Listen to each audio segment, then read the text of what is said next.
ada bekas-bekas jahitan, bekas luka, scar, apakah ada tato, tindih, itu juga harus diperhatikan. Ya, mungkin saat ini adik-adik belum tahu ngapain sih ngomongin itu, ngapain sih harus melihat itu, tapi nanti akan ada manfaatnya. Seperti misalnya ketika dia bertato, mungkin bisa jadi dia lebih berisiko terhadap HIV/AIDS misalnya. Atau kalau dia bertato, siapa tahu dia pakai obat-obat terlarang misalnya. Atau ada hal-hal yang lain yang terkait dengan sosial ekonomi, kehidupan dengan masyarakat. Nah, nanti itu akan ada manfaatnya. Kemudian simetris atau tidak, kemudian ada bekas-bekas, itu terutama bekas luka, bekas operasi, misalnya bekas jahitan, misalnya. Termasuk jika ada deformitas. Kalau ada deformitas kan kelihatan ya bentuknya jadi tidak simetris antara kanan dan kiri. Kemudian pada pemeriksaan rambut. Nah, kalau pada pemeriksaan rambut betul tadi disebutkan bagaimana distribusinya, warnanya, termasuk jenisnya, apakah bergelombang, lurus, keriting, karena itu penting untuk identifikasi. Kemudian apakah misalnya pasien dicap rambutnya kelihatan, misalnya berwarna hitam tetapi tidak alami, berwarna hitam alami, apakah kemudian dia berwarna merah, berwarna yang lain, karena ada keadaan-keadaan malnutrisi itu yang rambutnya nggak hitam gitu. Termasuk nanti ketika adik-adik melakukan palpasi misalnya, atau pada pasien dengan kemoterapi misalnya, kan rambutnya rontok, jadi mungkin distribusinya tidak merata. Apakah dia lebat, apakah jarang, apakah tampak tipis, tampak saya nggak ada fotonya. Jadi kalau pada orang yang malnutrisi, warnanya itu seperti rambut jagung, agak merah, kelihatan tipis, tampak mudah dicabut, kadang bahkan jarang, tumbuhnya jarang. Nah, kalau kemudian Anda harus melakukan palpasi untuk melihat dia mudah rontok atau tidak, maaf ya Mas Edi, kan kita memeriksanya dari depan ya. Maaf ya, kita bisa coba, jangan dicabut beneran. Nah, kalau misalnya dia mudah tercabut, kita ginikan ini sudah ada yang tertinggal nih. Nah, kalau misalnya dia mudah tercabut, kemudian Anda bisa lihat banyak enggak ya, termasuk pada pasien dengan kemoterapi kadang-kadang juga nggak usah terus dicabuti gitu loh. Anda cuma gini saja sudah datang. Gitu. Kayak di drama-drama itu loh, di film-film itu kan biasanya kalau udah kanker gitu, udah berapa kali kemo, tiba-tiba aja disisir aja jatuh, dan jumlahnya tidak sedikit. Kadang-kadang kalau kita sisiran kan pasti ada yang tertinggal, tapi kan hanya 1-2 helai gitu. Kemudian kalau misalnya ada rontokan atau misalnya rambutnya jarang, atau ada di suatu tempat-tempat tertentu itu tidak tumbuh rambut, Anda sebutkan ada di bagian mana tidak tumbuh rambut berbentuk apa misalnya, atau tampak di situ ada luka jahitan dan pernah jatuh ya, terus kemudian dijahit misalnya. Nah, mungkin di jahitan itu tidak tumbuh rambut. Jadi memang perlu sebenarnya kalau misalnya rambut pendek seperti ini dilihat ada nggak bekas luka di kepala. Kemudian itu untuk kepala dan rambut. Lalu untuk wajah, nah Anda sebutkan wajah itu secara umum bagaimana warna kulitnya. Betul tadi bagaimana warna kulitnya. Tetapi mungkin ada fitur-fitur tertentu yang perlu Anda sampaikan, misalnya ada rash atau tidak, karena ada pada penyakit autoimun yang namanya malah rash, discoid rash tertentu yang bentuknya khas, ada di distribusi tertentu.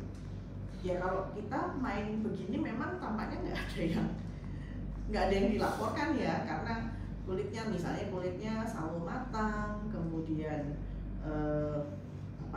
distribusi rambut di muka, di wajah yang tampak tercukur, misalnya tercukur rapi, atau jika dia berkumis disampaikan kalau berkumis, bercambang, berjenggot disampaikan kalau berjenggot. Artinya apa, yang semua fitur yang ada di wajah itu bisa Anda laporkan. Kemudian Anda juga perlu mengenali tanda-tanda patognomonis, misalnya pada pasien Down syndrome itu kan khas. Kemudian pada pasien dengan morbus Hansen atau kusta itu juga khas. Anda nanti cari ada apa sih pada pasien morbus Hansen, seperti apa pasien dengan Down syndrome. Kemudian simetris tidak antara kanan dengan kiri, karena misalnya pasien-pasien pada stroke atau pada pasien Bell's palsy itu akan ada sesuatu yang berbeda antara belahan kiri dengan belahan kanan. Jadi simetris atau tidak itu sangat penting untuk Anda sampaikan. Kemudian kalau misalnya pasien saat berkedip, apakah bisa berkedip menutup sempurna, membuka sempurna palpebranya? Karena ada orang-orang yang sebenarnya normal tapi adaptosis ringan atau paraktosis, jadi tidak bisa menutup sempurna atau tidak bisa membuka sempurna. Kemudian kalau dari depan, misalnya Anda bisa lihat misalnya pipinya simetris atau tidak. Pada pasien dengan mungkin sakit gigi itu bisa dia bengkak sebelah. Tuh, pasien dengan pasien yang kebanyakan kortikosteroid dia bisa moon face, jadi kayak bengkak, bukan gendut ya, kayak bengkak terus agak mengkilap gitu, tapi di seluruh wajah itu bisa Anda kenali gitu. Kemudian itu untuk wajah. Ada malares ya, Anda punya gambarnya kan? Nah. Kemudian palpasi tadi sudah betul. Nah, sebaiknya sebelum Anda palpasi, sebelum kita palpasi, kita tanya dulu, kita bilang dulu, nanti kalau ada yang nyeri, beri saya tanda, bilang. Jadi kemudian yang kita pegang tidak hanya dipegang ya, tetapi kita juga menilai apakah yang kita rasakan di tangan kanan itu sama dengan yang kita rasakan di tangan kiri. Jadi apa yang tampak simetris itu kita konfirmasi lagi dengan palpasi. Kanan dan kiri gimana rasanya, sama enggak? Dan juga kita mencari krepitasi. Jadi kalau dipegang ada rasa atau ada rasa bergerak yang mana tidak dirasakan di tangan sebelah yang lain, maka Anda perlu curiga ada sesuatu yang tidak normal. Kemudian kalau di checklist itu ada chopstick ya. Nah, chopstick itu khas pada tetani. Jadi chopstick, tahu caranya? Nervus facialis itu keluar di mana sih?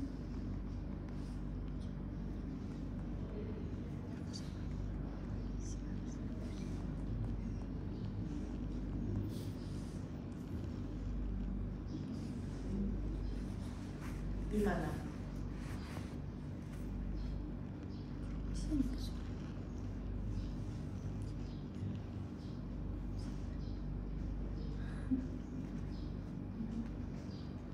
Nervus facialis itu bagian dari apa?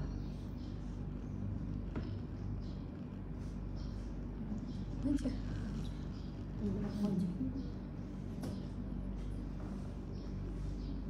Nggak ingat ya, cari ya. Jadi nervus facialis itu saya biasanya kalau dikasih tahu dia akan keluar di sini. Jadi di depan tiang telinga gampangnya. Jadi biasanya kita ketuk pertama sekali, dia akan sudah menimbulkan kontraksi di ipsilateral. Jadi kalau kita ketuk yang sebelah kanan, yang bereaksi juga di sebelah kanan. Begitu juga kalau kita ketuk di sebelah kiri. Kemudian pemeriksaan mata tadi disebutkan kalau yang disampaikan tadi belum ya. Kita melihat aja dari berkedip, kita sudah bisa melihat apakah palpebra itu bisa menutup sempurna dan membuka dengan sempurna. Kemudian kanan dan kiri membukanya sama atau tidak. Gitu. Menutupnya juga sama-sama bisa tertutup sempurna atau tidak. Kemudian hal yang lain yang perlu untuk mengikuti pergerakan objek itu memang kan kita pengen tahu gerak bola mata ya. Pasien itu tidak memandang ke pemeriksa. Pasien itu melihat jauh. Pasien melihat jauh, kemudian Anda bisa cek pupilnya itu dengan cara mendekatkan sumber cahaya. Melihat jauh ya Pak ya.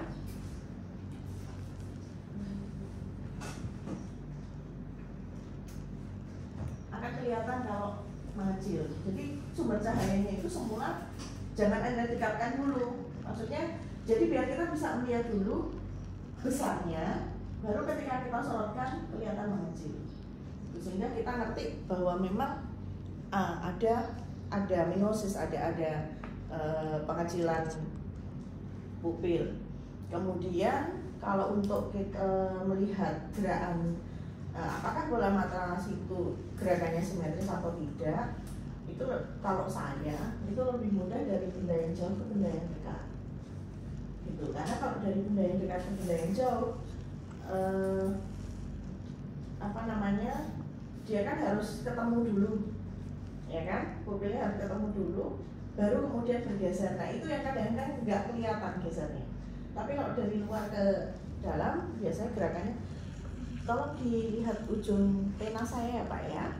Ya.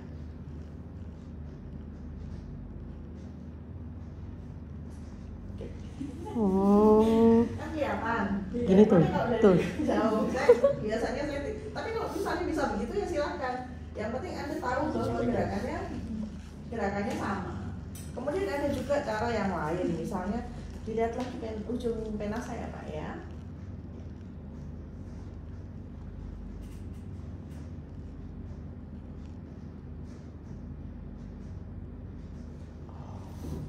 Jadi gerakannya tampak dua-duanya bergerak sama.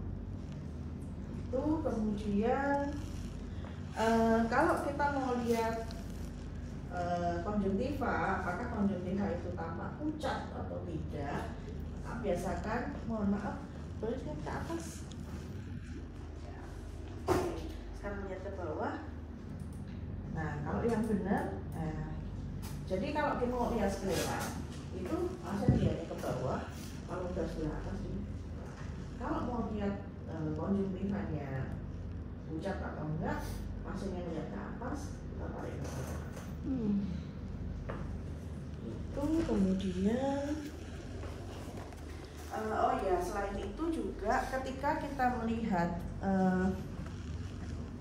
gerakan pupil, maka sebaiknya sekalian kita melihat apakah media refraksi mata itu bening atau tidak. Artinya gini, ketika kita ya jauh ya.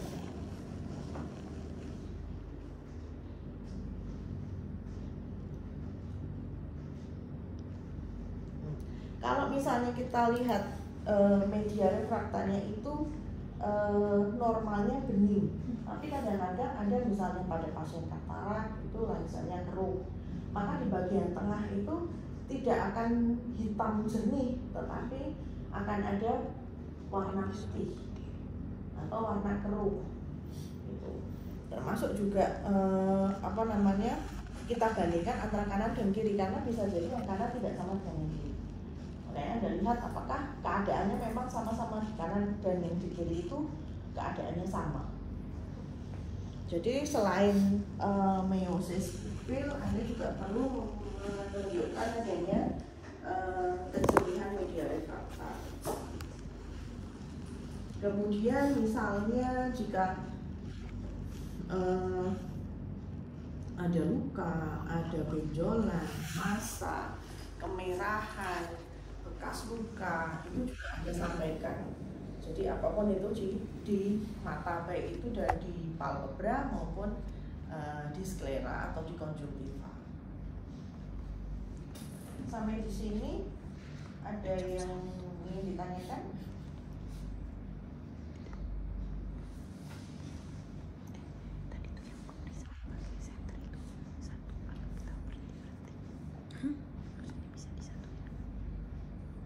Sebenarnya kalau mau lihat palpebra superior itu yang benar itu dibalik. Palpebra superior dibalik. Kayak mainan pas kecil. Cuma saya tidak pernah bisa berhasil. Pas kecil pasti bisa. Iya. Nanti nggak usah balik lagi. Jangan ya. Coba tuh. Jangan dong. Coba tuh. Dia dicontohin. Ini guys jadinya guys. Kemudian tadi pemeriksaan hidung dilakukan nggak ya? Tadi enggak. Enggak ya, belum. Jadi pemeriksaan hidung itu yang jelas Anda lihat dulu dari penampakannya simetris atau tidak, karena ada juga yang tidak simetris. Kemudian Anda juga harus tahu persis anatominya. Maksudnya begini, bagian hidung itu ada bagiannya dengan osifikasi atau dengan penulangan, dan ada bagian dengan tulang rawan. Ya, jadi kalau os nasal sendiri sampai mana kira-kira?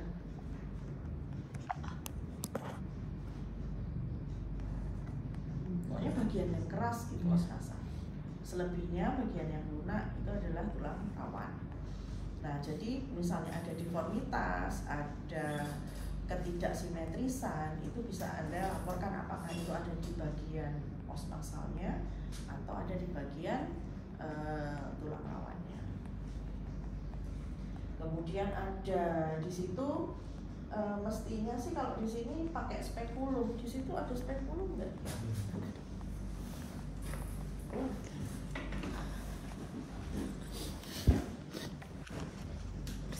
Bersihin dulu.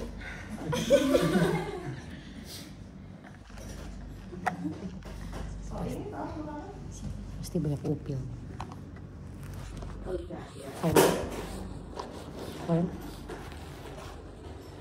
Kalau ini untuk juga cara menggunakan ini ada caranya.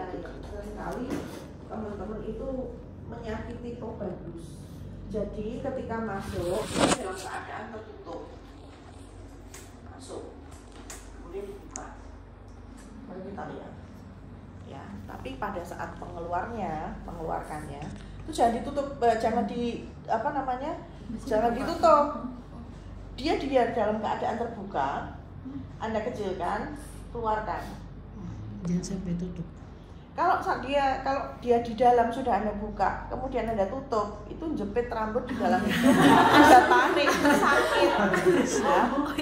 Dan jangan ketawa, itu sering sekali terjadi. Bahkan pada saat ujian UKM PPD pun ada yang terjadi seperti itu.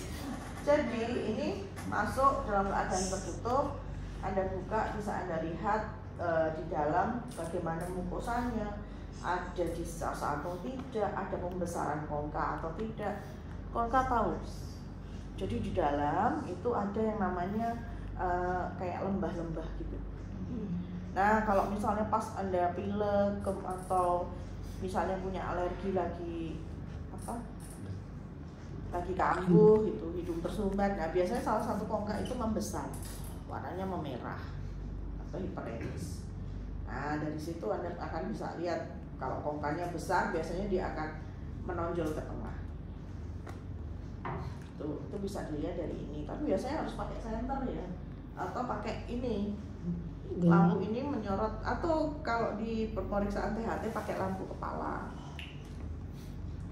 Nah, setelah dibuka begini, kemudian kalau sudah selesai langsung diambil, tapi tidak dalam keadaan yang terbuka maksimal ya, nanti pasti sakit. Jadi agak ditutup sedikit, tapi jangan sampai tertutup. Anda tarik baru. Begitu, baik itu kanan maupun kiri, semuanya begitu. Jadi itu pemeriksaan hidung. Kalau yang dari luar inspeksi ada deformitas atau tidak, apakah ada, termasuk misalnya di ujung hidung itu ada jerawat, ya Anda ceritakan gitu. Ada jerawat atau bentuknya apa, apakah papul, pustul, misalnya di tamak merah, ya bilang tamak kemerahan. Itu untuk hidung. Kemudian kalau untuk palpasi, yang utamanya kita palpasi itu adalah os nasalnya. Apakah ada, apakah dia intang, apakah dia mudah digerakkan, ada fraktur atau tidak. Biasanya kalau ada fraktur dia akan melayang, mudah digoyang, dan biasanya sakit. Kemudian ada nyeri tekan atau tidak di hidung. Itu untuk hidung. Kemudian pemeriksaan telinga. Tadi sudah pemeriksaan telinga? Belum ya. Jadi pemeriksaan telinga sama, kita inspeksi dulu kanan dan kiri lengkap tidak, kemudian ada kemerahan atau tidak, ada inflamasi atau tidak. Apabila ada bekas tindik, Anda sampaikan ada bekas tindik atau tidak. Tuh. Kemudian dari luar apakah ada kotoran, mungkin kadang-kadang kotoran telinga itu bisa keluar sendiri. Ya, jadi apakah ada atau tidak? Jika ada, setelah Anda laporkan bisa dibersihkan karena ada kasa. Anda bisa bersihkan sehingga bisa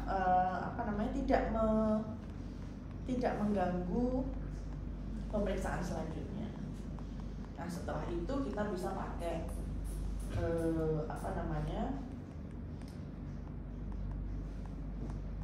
otoskop. Itu bisa dipakai untuk melihat bagaimana kondisi yang disesuaikan. Ini kan ukuran sebenarnya ukurannya hampir sama ya, tapi biasanya dia lebih kecil deh. Ini bisa dimasukkan ke liang telinga, kemudian kita bisa cek bagaimana kondisi liang telinga.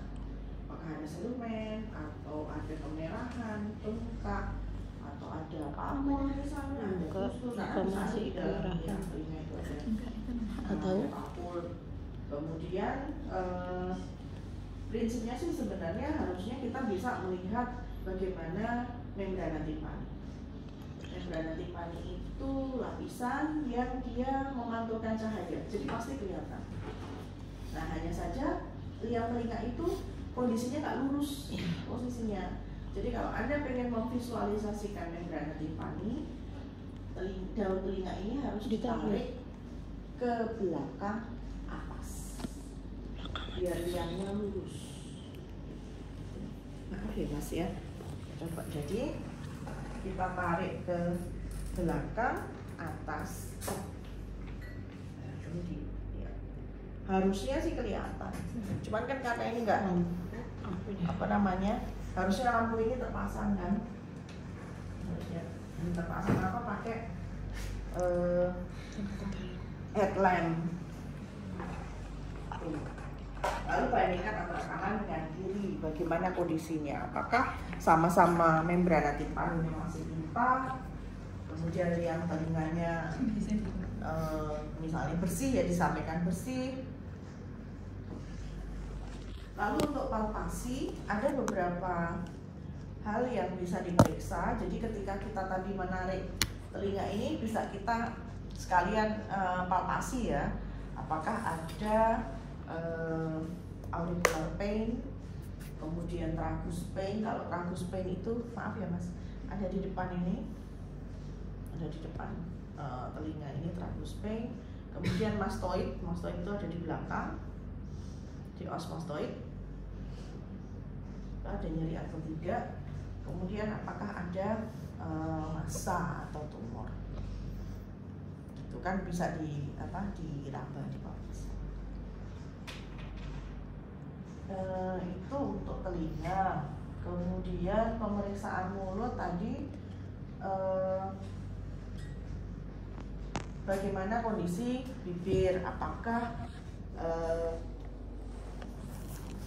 bagaimana warnanya, terutama yang bisa kita lihat ya, apakah pucat, kebiruan, ada cyanosis, atau ada kemerahan, ada luka atau tidak.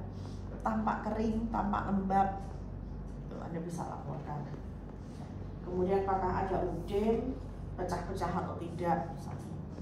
Kalau misalnya warnanya, misalnya Anda dapat pasien kemudian dia pakai lipstik, ya sampaikan misalnya warnanya bukan warna asli bibir misalnya.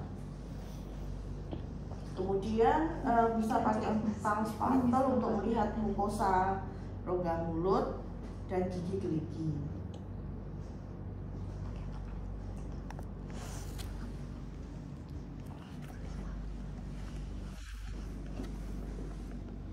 Saya kira itu sih yang di kepala. Kalau untuk pemeriksaan leher tadi